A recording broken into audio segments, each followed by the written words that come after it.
Hello and thanks for joining us on Nationwide on the network service of the Nigerian Television Authority. We're broadcasting live from Abuja, Nigeria's capital city. I am Ronke Kolawole. President Muhammadu Buhari has commended the Nigerian Air Force for its advanced technological breakthrough in research and development towards effective discharge of its statutory responsibility of protecting the nation's territorial integrity. This was at the induction ceremony of the Nigerian Air Force Indigenous Unmanned Area Vehicle.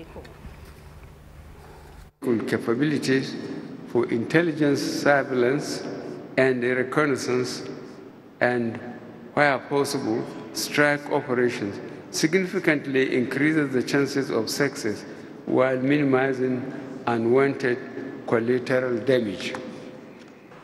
We do not blame the federal government for security challenges, Mr. President. We do not outsource our problems, but we work with the security agencies to ensure the safety and security of our citizens. And we are grateful to Mr. President for enabling that.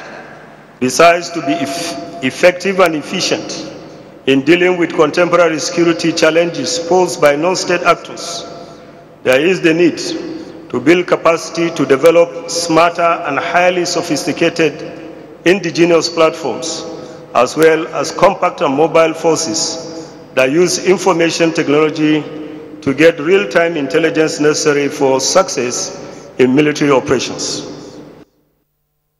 Commending the gallantry of the armed forces in tackling insurgency, President Buhari says the commercialization of the indigenous unmanned area vehicle will also create employment opportunities in line with the policy thrust of his administration.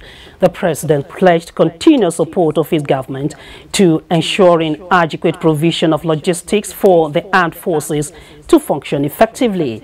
Other locally fabricated equipment were also on display to keep the president abreast of efforts of the Nigerian Air Force in terms of research and development. An action plan that seeks to give a new lease of life to water and sanitation, tagged Wash Sector, is now ready to be presented to the Federal Executive Council.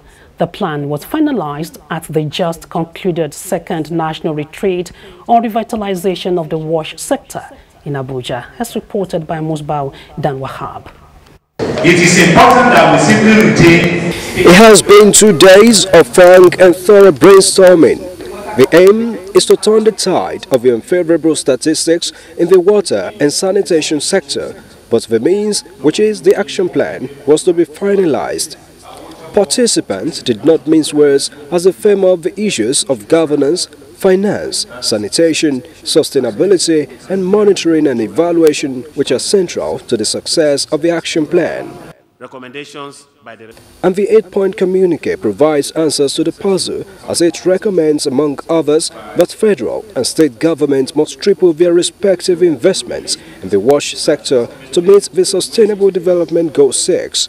A high-level interministerial committee, prioritization of sanitation, a strengthened monitoring and evaluation system, and improved manpower of water agencies were also recommended. Everybody has risen to the challenge, and I believe that the governors are now more committed to making sure that water becomes a priority. The hope of the common Nigerians is that by the time we begin to implement this one, it will lead to sustainable water supply and sanitation, not only in the rural areas, but urban areas as well. We need to move away from these issues of open defecation. We need to move away from a situation where taps no longer run in our cities and people are still carrying kegs of water. The National Wash Fund, to guarantee steady financing of the sector, will be set up, while Water Resources Minister Suleiman Adamu is to present the action plan to the Federal Executive Council soon. In Abuja, Musbau and Wahab, NTA News. Technological advancement as well as innovation is the pivot of making lives easier and smarter. But when standard is compromised, it becomes a threat to human lives and property. Obiagelu Ugoke in this report tells us more on efforts to boost standard in Nigeria electrotechnicals in view of the ongoing collaboration between Nigeria and International Organization of Electrotechnicals. But the foundation is already being laid by the current Minister of Power, Works and Housing, Rajiv Babatunde Fashola. He's done a great job. He has addressed the main issues. Finally, when it comes to utilization, the equipment that we use, we also have to look at the standards. This effort is geared towards enhancing Nigeria's electricity generation and all related electrical appliances to meet international standards, thereby making impacts in global standardization. And it will help improve our export sector as well, because we will be able to send goods from here there. Because if we produced a product here in Nigeria and it cannot be sold across borders, then definitely we are losing. We cannot export. Nigeria Electrotechnical Committee and other concerned organizations are partnering with International Electrotechnical Commission to avert the dangers being posed by substandard electrical-related appliances in Nigeria. And this will bring your system further forward in the international approach, enhancing your capabilities, your structure, and your interests. And so we are beginning to see countries across the West African country demanding for made in Nigerian cables. Other countries in the economic regions of Africa are equally demanding for made in Nigerian cables. The Nigerian cables now are an export commodity that is bringing products into the country. It is believed that through this partnership, Nigeria will benefit from the works of IEC in terms of global technological advancement. Obiagelu Ugoke, NTA News. And in a bid to put an end to the lingering fuel scarcity, the Department of Petroleum Resources has sealed 2 filling stations in Damaturu, the Yobe state capital, for hoarding of the product and other irregularities. The measures is part of federal government clampdown mechanism on erring marketers exploiting petrol end users in the metropolis. Yunusa Suleiman reports. On arrival to the state capital, the officials of the Department of Petroleum Resources stormed some filling stations where the operators deserted their duty post, leaving behind the stock of thousands of petrol liters.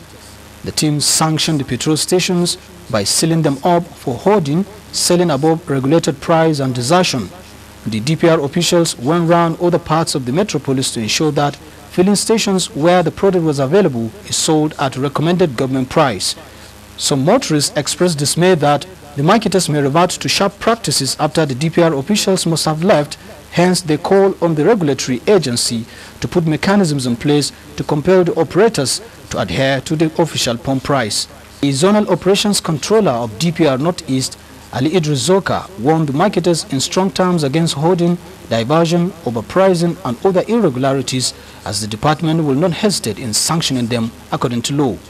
He said the officials of the DPR will soon extend the monitoring exercise to major local government areas across the state to ensure strict compliance. We have seen products in some number of stations, and we are trying to optimize what we can sell and see how best we can improve on it. The clampdown on area marketers by the Department of Petroleum Resources is a clear indication that federal government is committed to ending the lingering fuel crisis and ease the pains of Nigerians by making the product available, accessible and affordable within the reach of a common man.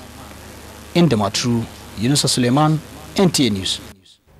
In keeping with its promise of providing good road network across the country, the federal government has embarked on an intensive rehabilitation of federal roads in Cross River State. Uduak Etim reports that works at various emergency repair spots, which were dead traps, have been completed, while others are ongoing. The Calabar-Ikom-Ogoja-Castina-Ala Highway is a major road linking Cross River and other states of the Federation and has over the years been in a deplorable condition with a ripple effect on socio-economic activities within the area. With the ongoing rehabilitation work, motorists and commuters can now heave a sigh of relief. Since the rehabilitation, the rate of accident has reduced. What they have done here is better for... The road present now have been constructed and the thing is normal for a vehicle to move. The site engineer Desmond Ewa, who spoke on the project, assured that it will be delivered on schedule and according to specification. So far, we have done 22 kilometers of binder. That is the first layer of asphalt. And now we are coming with wearing. If you take a look, behind me is the wearing course. This is about 15 kilometers so far done. What is left with the wearing is that we just do the shoulders. If we do the shoulders and do road marking, this section is good to hand over to the federal government. For the emergency repairs, work has been completed at Okomita, Uyanga and Calabar Odupani Highway, as well as Iwuru, which claimed at least one life few months ago. From Odupani local government area of Cross River State, Uduak Etam, NTA News. And from Cross River State, we now go over to Lagos, where Elizabeth is standing by with more reports on Nationwide. Hello, Elizabeth. Nice to see you, Ronke, and welcome to Lagos. A Chinese national has been apprehended in connection with the interception of pangolin shells of mammals and elephant tusks, which are contraband in Nigeria. Controller Nigeria Customs Service Federal Operations Unit Zone A, Comptroller Mohammed Uba, who disclosed this to newsmen in Lagos, said trafficking in wildlife contravenes international law and regulations. The Customs Service said the operation was carried out following intelligence reports and raid on a building at Ikeja, where 55 sacks of pangolin shell weighing 2,001 kg and 218 pieces of elephant tusk weighing 343 kg were seized. A Chinese man was the only person found in the building where the items were stored.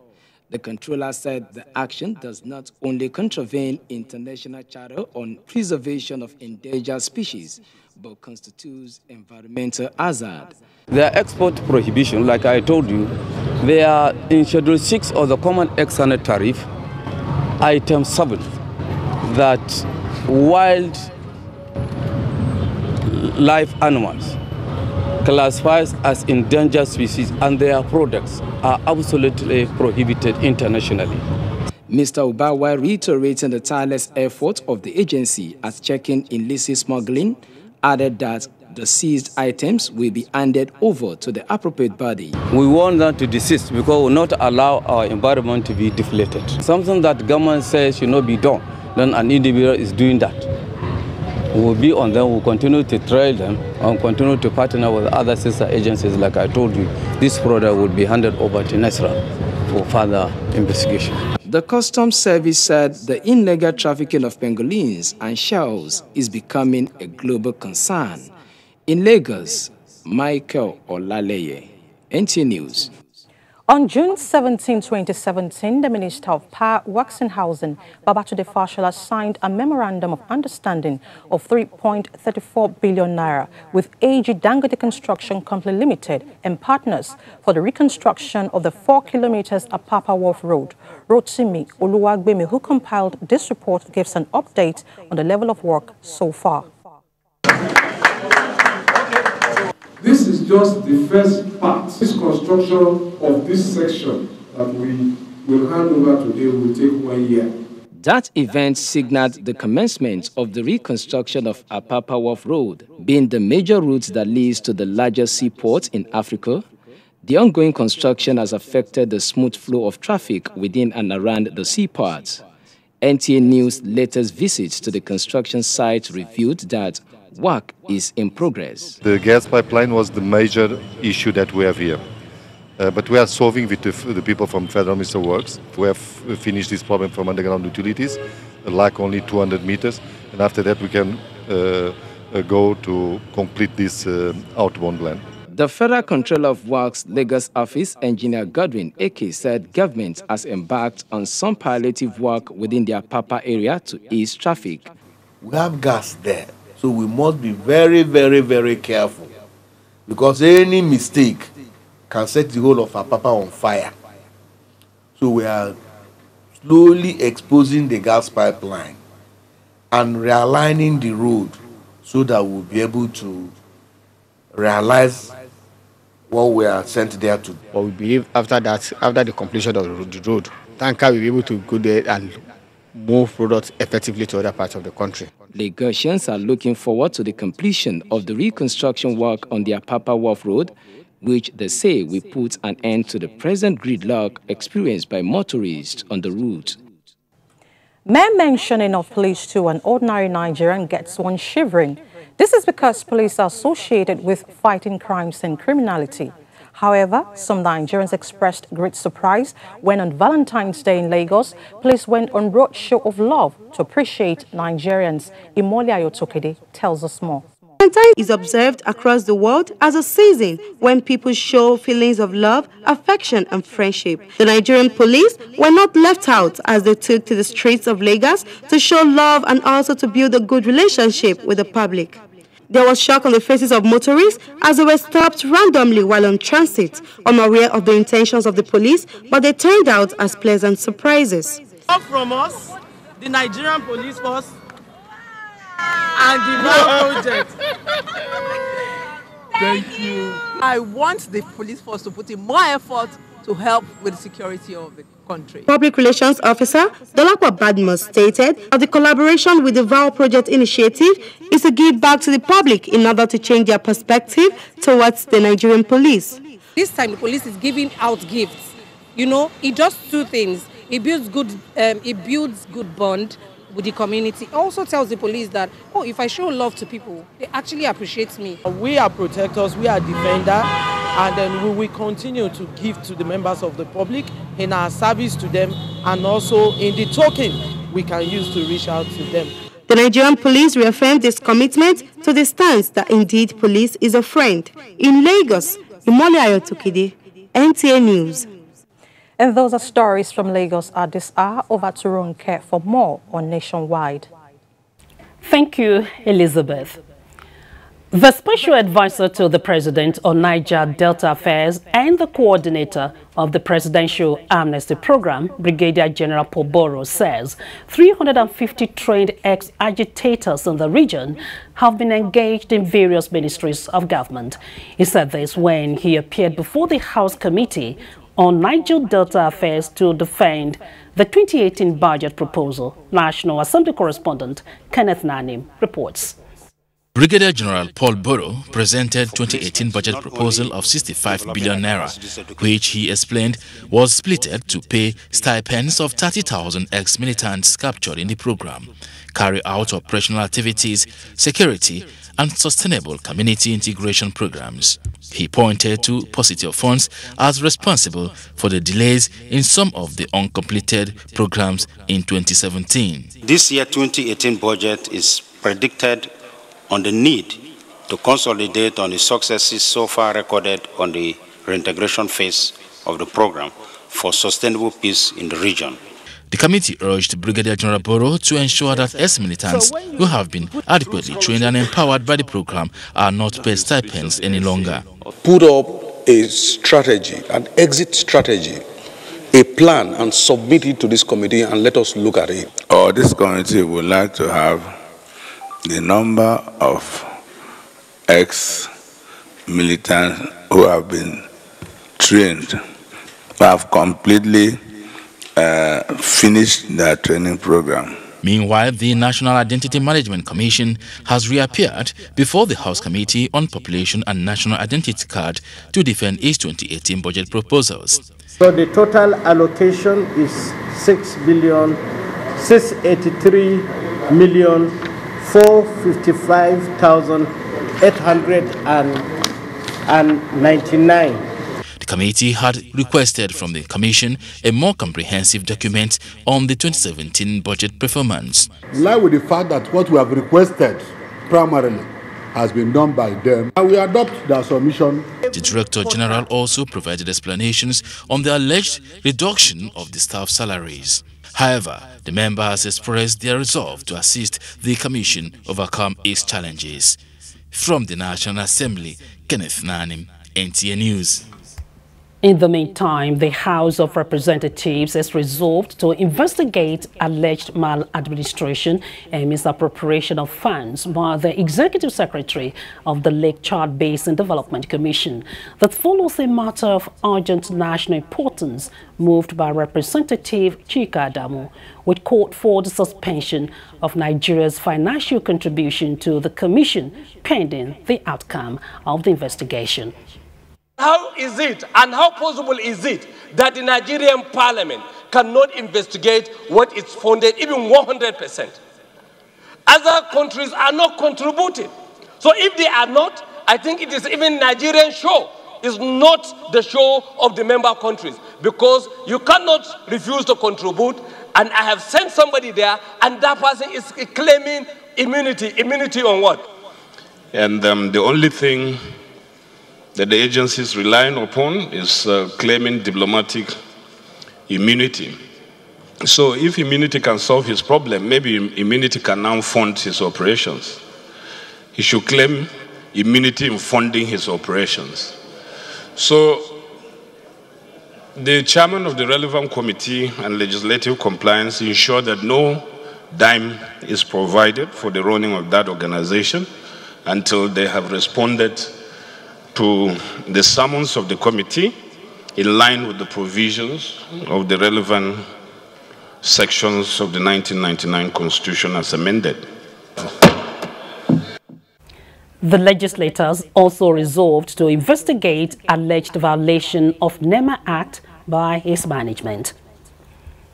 Nigeria needs to re-strategize our marketing policy to make her attractive to both citizens and the world. This was the focus of presentations and discussions at this year's annual marketing conference organized by the National Institute of Marketing of Nigeria, held in Abuja with the theme Marketing Nigeria. Muplanda Kok has that report. Minister of Industry, Trade and Investment, Okechukwu Enelama, affirmed that government needs to go into strong partnership with the private sector to be able to sell the Nigerian brand adequately. We also want to partner with you, the Institute of Marketing, National Institute of Marketing of Nigeria, to tell this Nigeria story, to communicate, do this marketing of Nigeria, and to make sure that this team marketing Nigeria is not just mere talk. Other speakers said nation branding is a powerful tool which other countries have used to sell their country to the world, and Nigeria must employ all necessary vehicles to achieve this. There are many reasons why the Nigerian brand can be and indeed must be projected. We have more than enough reasons for chest thumping. One, a huge population of 170 million people, which makes every 1 in 6 Africans a Nigerian. The biggest economies now are moving away from the traditional profession, from medicine, law, engineering, so the irregular sectors. The National Institute of Marketing of Nigeria, NIMN, believes a strong brand can be achieved by the promotion of sports, media, arts and entertainment, and tourism, backed by the necessary policies. In Abuja, Muplang Dakok, NTA News. The Central Bank of Nigeria, CBN, says it has a target to gainfully engage 5 million people across the value chain through the Anchor Borrowers Scheme. The bank says this is feasible as the program has digitized its operations under the private sector focused pilot model, which has commenced in 3 states of the Federation. Vivian Idekbefo has the rest of the story. Since its launch on November 17, 2015, the Anchor Borrowers Scheme has lived to its intent of creating linkage between anchor companies involved in the processing and smallholder farmers of the required key agricultural commodities. Funding was the major impediment identified to active agricultural practice, a gap the central bank has tried to fill in more than 2 years. Presently, 200,000 farmers from the North Central are participating in the dry season farming flagged off in the FCT, Niger, and Kogi states, while 500,000 farmers will come on board during the rain-fed farming season. With 80% of 55 billion naira spent on the program in the last 2 years, stakeholders describe the revolution in Nigeria's agricultural landscape as the Midas touch, whose multiplier effect is the right direction for sustainability. Through the CBN effort, anybody, anywhere that wants to transact agribusiness with Nigeria today, he will find that transaction comfortable. He will find these people that he's going to transact business accessible, verifiable, and as well reliable.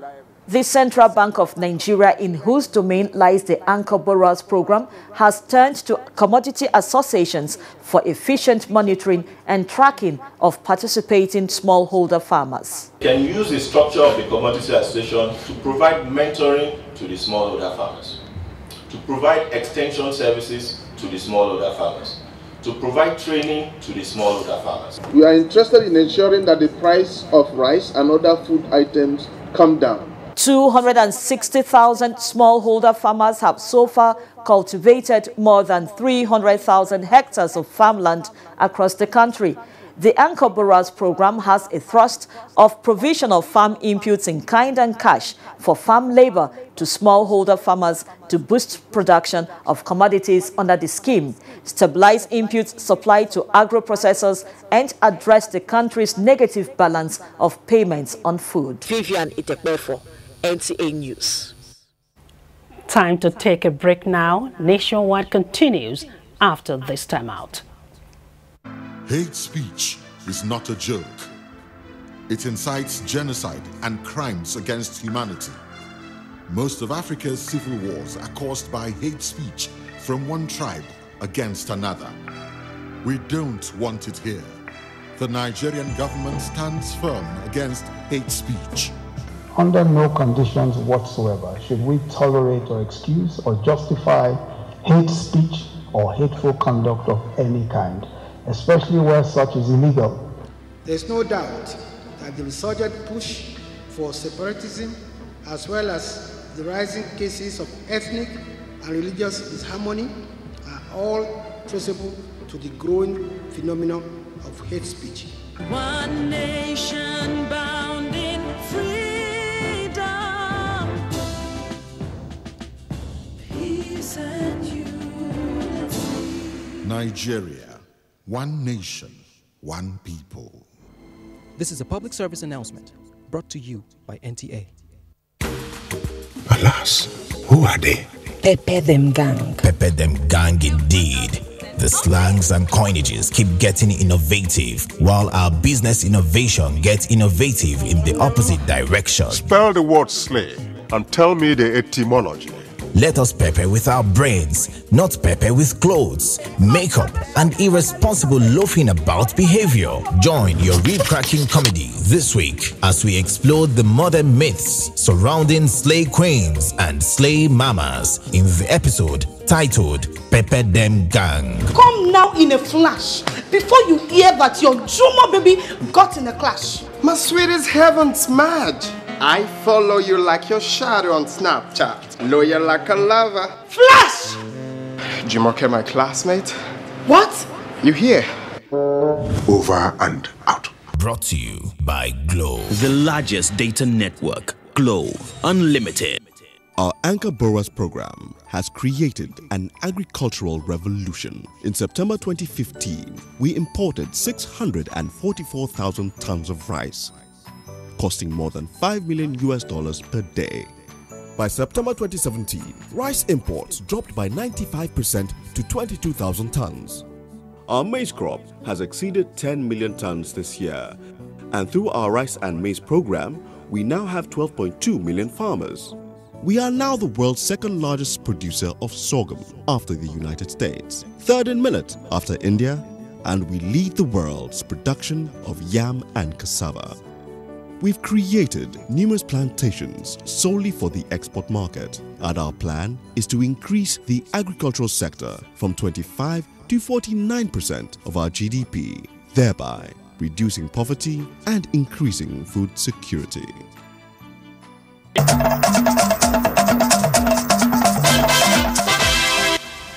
Glad to know you're still watching Nationwide on the network service of the Nigerian Television Authority.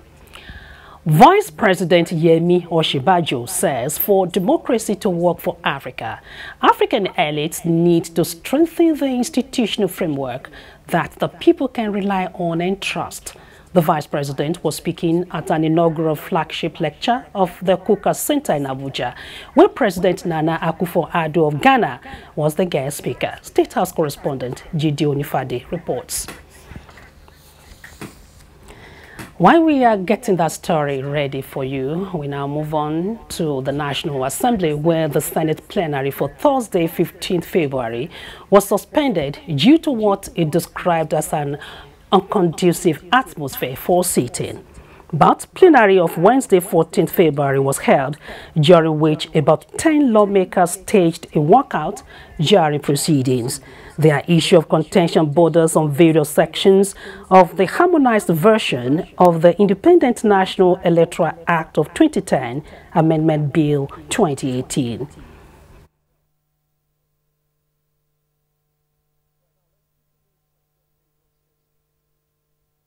The operative clause of that section is who has the ultimate, the final power, authority vested by this Constitution to fix dates for election. Mr. President, this report of sequence of election was never discussed in the Senate here. So why are we bringing it up here? And we have to look at what the Nigerian Constitution has stipulated, and since we have the power to amend the Constitution, we should not be in variance with the Constitution. We dissolve into the House, we look at it clause by clause, and we raise observations, and we send it back to the House and tell it, why must it be different on this case? I will not insinuate that there are subterranean issues on it, but what I want to know is that we are going to stand on the altar of truth and justice. Thank you. If the sequence of this election, if the sequence are proposed in the conference report is in conflict with the provisions of the date given by INEC, what do? We should save ourselves this embarrassment of creating confusion in the polity. In our subsequent bulletin, some People's Democratic Party members in Zamfara State defect to the governing All Progressives Congress. Over now to Salamatu for details and other stories from our Sokoto Network Center. Thank you, Ronke. Good to see you and welcome to the seat of the Caliphate, Sokoto. Former Nigerian ambassador to Saudi Arabia and chieftain of the PDP in Zamfara State, Abubakar Shehu Bunu, along with many other supporters, have defected to the ruling party APC. They were formally received in Bungudu local government area of the state. Jamilu Ibrahim has more. The former Nigerian ambassador to Saudi Arabia and one-time National Assembly member representing Morubungudu Federal Constituency, Alhaji Abubakar Shehu Bunu, cross-carpeted to APC along with his teaming supporters and political associates, as well as some other PDP chieftains in the area.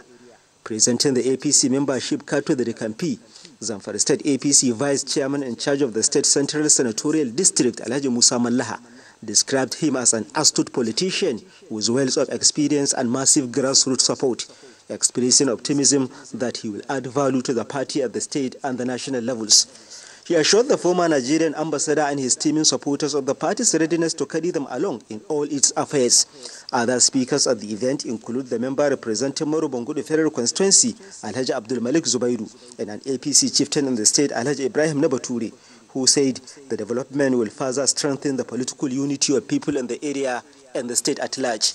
Ambassador Abubakar Bunu said his cross-carpeting is born out of his satisfaction with the leadership style of President Muhammadu Buhari and Governor Abdulaziz Yari in their remarkable achievements within the past few years. There were goodwill messages from some other APC bigwigs in the area. In Gusau, Jamilu Ibrahim, NTA News. Police command in Sokoto says it will not relent in its effort to curb criminal activities in the state. Shehu Muhammad Datu reports that Police Public Relations Officer of the command, Cordelia Mwawi, stated this while briefing newsmen on the arrest of suspected armed robbers and other criminals. The report. 4 middle-aged men who were suspected to have conspired and armed themselves with cutlass and knives attacked Alhaji Abubakar Umar of Kuringa village in Yabu local government. The suspects were said to have demanded for 3 million naira from the victim. They stole his Cassia motorcycle, other valuables, and raped his wife. The suspect also attacked Kakale Maidama of same village in Yabu local government, beat him up, and stole 2 den guns and 1 torchlight. ASP Cordelia Umawe said the arrested suspects have confessed to the crime, and 1 den gun was recovered from Ali Usman, known as Ja'o, while efforts are on to arrest the other fleeing suspects. Through our Commissioner of Police, and of course a working team of a promising team of Nigerian police officers back in Sokoto, will make sure that Sokoto people and of course neighboring villages and people who live in Sokoto are kept safe. Similarly, the police also arrested Ahmad Abubakar, a member of a 6-man gang who were said to have been terrorizing people of Bodinga and Treta local government areas. Answering questions from journalists, the arrested suspect denied involvement in the robbery, saying he was away when the incident happened. Meanwhile, the police have paraded Emmanuel Joseph of Tamaji area, who was arrested in possession of syrup suspected to be codeine. The suspect was arrested with 3 cartons, 6 rolls, and 103 bottles. In Sokoto, Shehu Muhammad Datti, NTA News. Sultan of Sokoto, Muhammad Sa'ad Abubakar III, has called on leaders at all levels to lead by example and with the fear of Allah. Again, Shehu Muhammad Datu reports that the monarch was speaking when he received the Emir of Katagun, Umar Farooq III, who paid him a courtesy visit at his palace. His report. Sultan Sa'ad Abubakar said leadership is given by Allah and to whom he wishes. He reminded the Emir of Katagun that leadership is a test from Allah, calling on the Emir to always have the fear of Allah in his ruling. The Sultan challenged the Emir to take everyone along and do things for the sake of Allah alone. He admonished him to be patient and tolerant, saying leaders are to account for their deeds in the hereafter. Emir of Katagun, Usman Farooq II, said he is at the palace to affirm his loyalty to the Sultan. He said, our history has it, Katagun has never been a deviant from the Sultanate, reaffirming the loyalty of his emirate and that of the people of Katagun. The Emir commended the Sultan for the exemplary leadership shown during his turbaning as the Emir of Katagun. The Emir was in company of the emirate councillors and district heads. In Sokoto, Shehu Muhammad Datti, NTA News. That does it from Sokoto. It's back to Ronke for the continuation of News Nationwide. Don't go away. Thank you, Salamatu. There is a saying that a hungry man is an angry man, and lack in social security elements may result in more anger and more damage to the society. But do you know that there is an emirate council in the country which is complementing government efforts with a multi-sectoral approach to tackling social vices, insecurity and poverty among its subjects? Abdullahi Garba Kudu on special assignment brings back the Cherry News.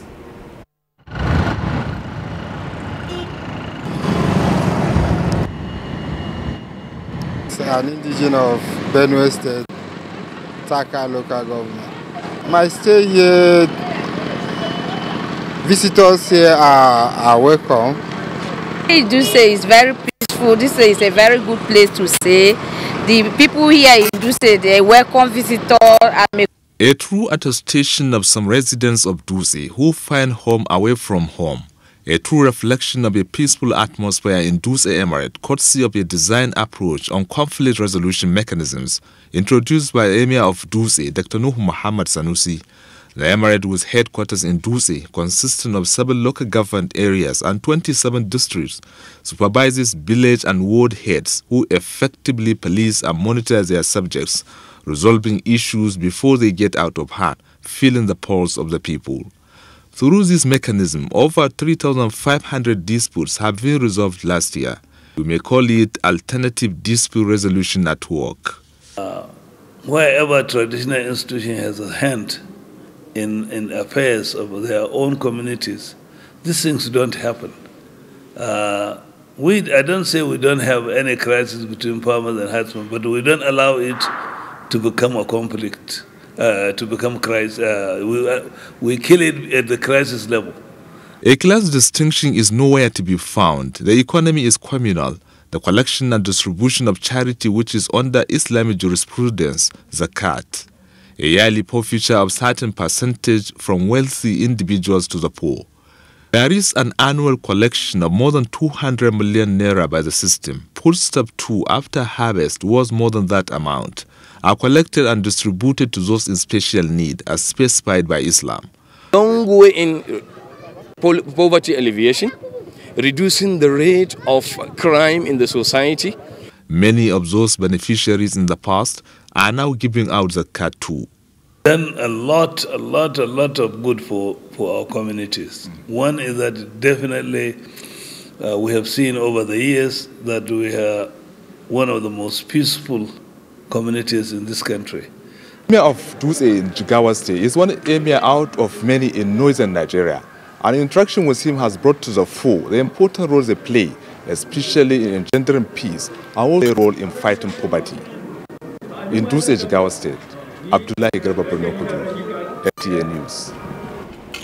The need for peace in Nigeria has again been emphasized, this time at an international conference in Abuja to promote love and tolerance. Victor Azu reports that the event is co-hosted by the Catholic Archbishop of Abuja, John Cardinal Nayekon, and the Sultan of Sokoto, Saad Abubakar III. In this hall are people of different religious, ethnic and ideological backgrounds. Notwithstanding, they have gathered to preach the gospel of love and tolerance with the aim of countering violent extremism. Tolerance is positive. Co-host and Catholic Archbishop of Abuja, John Cardinal Onayekon, says it is high time the country moved beyond tolerance to mutual acceptance. We either respect and accept one another, or we tear each other to pieces. Love one another as God loves us. Ufuk Dialogue was founded in Abuja to promote dialogue, culture of coexistence, and the common values of humanity. Other speakers emphasized the need to shun hate and other related vices, while the representative of the Inspector General of Police thinks conferences like this make the work of security agencies easy. If there's love and there's peace, we will not have problem at all. We all have to continue to work collectively together to promote love and tolerance amongst each other. Let us love each other. We will be obeying God's commandment.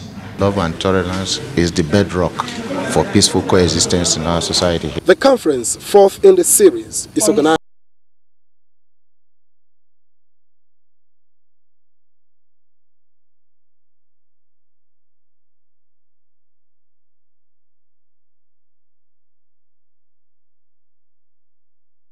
National Order.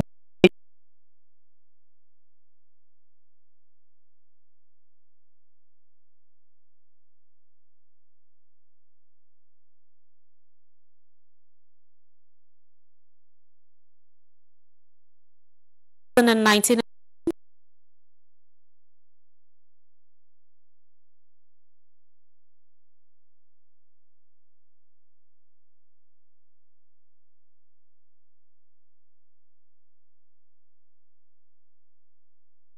and peaceful.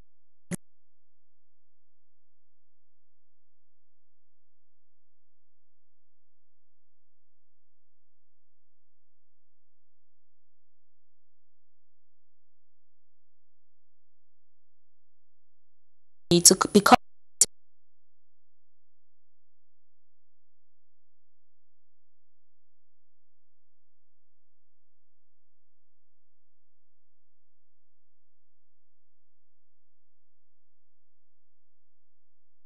Barry Hood.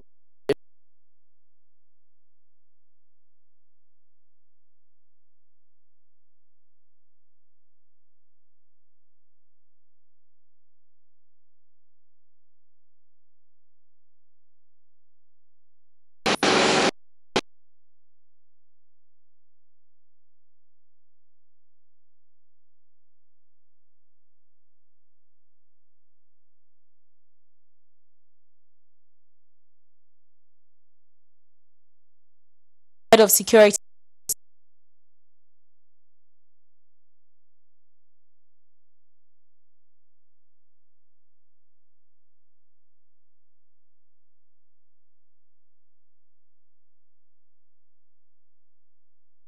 of the country.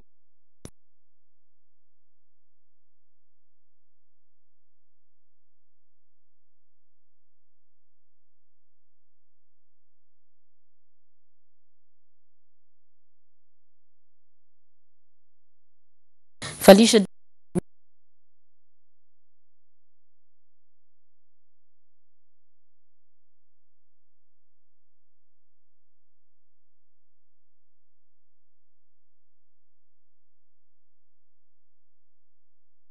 hope to pledge to intensify efforts at ensuring the girl child is respected and protected in the society. Speaking on the theme, Professor Dakas emphasized the need for men to build the capacity of women by investing in them to enhance their role, which is pivotal to nation building. In addition to all the excellent work that you have done over the course of time, if there are areas that are very critical to your welfare, you need to have a sustained legislative advocacy. At the 2018 NAWOJ NEC meeting, the national president, NUJ, Wahid Odusile, and that of NAWOJ, Ifeyinwa Omowole, while condemning in strong terms the series of abuse on women and children, as well as the bloodshed across the country, call on women to actively participate in politics. We don't see NAWOJ as competition with NUJ. We see them as partners in progress. Go and pick up positions at the party structure level so that we can have women speaking for us. There were goodwill messages from the state chairman of NAWOJ, Jennifer Yerima, and the former executive secretary, TETFON, Professor Suleiman Bogoro, emphasizing the role of women in the society. In Jos, Felicia Dalio, NTA News. Bauchi State government says it will continue empowering women and youths in the state to enable them become self-reliant. Governor Mohammed Abdullahi Abubakar reiterated this during the closing ceremony of a 3-day skill acquisition training organized by the office of his wife in collaboration with the State Ministry of Women Affairs and Child Development. Abbas Mikano completes the report. Represented by his deputy Alhaji Nuhu Gidado, the governor says over 36 million naira was expended for the training of 1,600 beneficiaries from the 20 local government areas of the state. According to him, his administration gives special attention to issues concerning women folk with the aim of eradicating social and cultural barriers that prevent them from realizing their full potentials. The governor, who charged the beneficiaries to make good use of the training and starter pack given to them, added that his administration has also introduced many interventions that have direct bearing on the welfare of women. These include the free child and maternal health care services, as well as government enterprise and empowerment program, GEEP, provision of ample education opportunities to women who by omission or commission could not join the formal education system. In her remarks, wife of the governor, Hajia Hadiza Abubakar, says 10,000 naira will be given to each beneficiary as a starter pack, which amount to 16 million naira.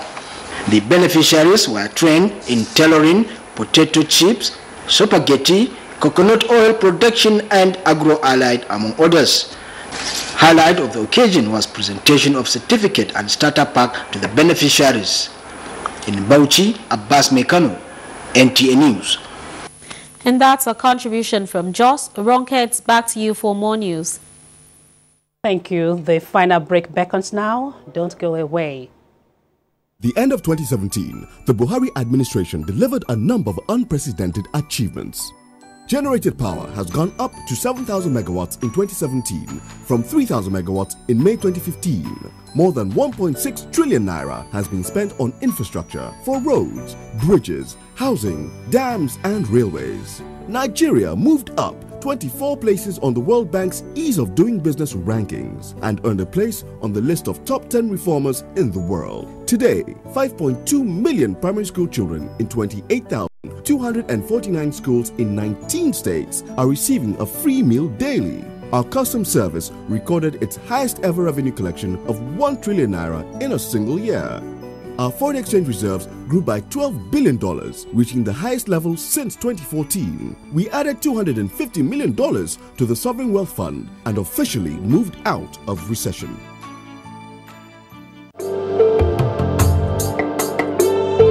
Experience, they say, is the best teacher. They hold us from the sea. Thank God that we came back home. They should not go there because it's not good. It's a very bad place. So they just my advice. Even now, sir, they are shooting the boat they are going to use to go Italy. May they stop it. Our country is good. Our country is a blessed country.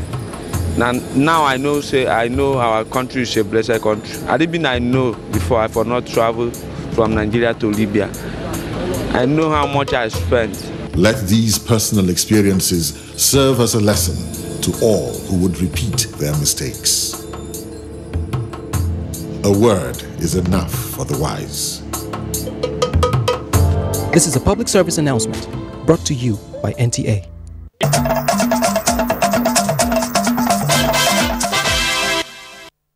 In line with President Muhammadu Buhari's administration's commitment to reducing unemployment among Nigerians, more than 11,000 youths have been provided with startup parks after 3 months intensive training under the Industrial Training Development Scheme. Suleiman Kadogi reports that 300 of these are from Niger State. The National Bureau of Statistics put the nation's unemployment rate in 2016 at 14.2%, creating a burden of poverty on Nigeria. In view of the above, the federal government mandated the Industrial Training Fund to provide skills with a view to creating wealth and reducing poverty. To this end, more than 11,000 youths were trained in phases in tailoring, fashion design, welding, and fabrication, as well as in plumbing and pipe fitting, cutting across the 36 states of the Federation and the FCT. These beneficiaries have been provided with startup packs. 300 of the beneficiaries drawn from the 25 local government areas of the state went home with their tools presented by the representative of the Director General Industrial Training Fund, Sir Joseph Harim, who warned against sale of the equipment provided. We are trying to make sure that we have the buy-in of the various state governments to see the need to partner with us. I appreciate the ITL for the starter pack and the skills development. Getting these skills on its own, it will help me to bring out the young youths on the streets. Stands of the various trainees had earlier been inspected by dignitaries at the event. In Mina, Suleiman Kodogi, NTA News. For development of the global scene, let's join Nancy Godi Anunihu. Cyril Ramaphosa has been elected president of South Africa by the country's parliament. Ramaphosa's unopposed election came a day after Jacob Zuma's reluctant resignation. Leader of the Economic Freedom Fighters, EFF, Julius Malema, said his party did not participate in the election as it would not give legitimacy to an ANC candidate. The ruling ANC says Ramaphosa is the best person to lead the country's economic reforms. In a related development, Ethiopia's Prime Minister Haile Mariam Desalegn has resigned amid deadly anti-government protests. In a televised address, Mr. Desalegn said his resignation is vital in a bid to carry out reforms that would lead to sustainable peace and democracy. And reports say fate of opposition in Zimbabwe has suffered a deadly blow with the death of the main opposition leader, Morgan Tsvangirai. His party, Movement for Democratic Change, MDC, revealed that the former prime minister had been suffering from colon cancer. Mr. Tsvangirai's career was marked by long political struggle against former President Robert Mugabe. Nancy Godi Anunihu, NTA News. And talking sports, Super Eagles drop in latest FIFA ranking as maiden ladies professional golf championship tees off in Abuja. Tamara Ibiwe is our guide on Sports Update. Nigeria dropped 1 place in the latest FIFA ranking released by the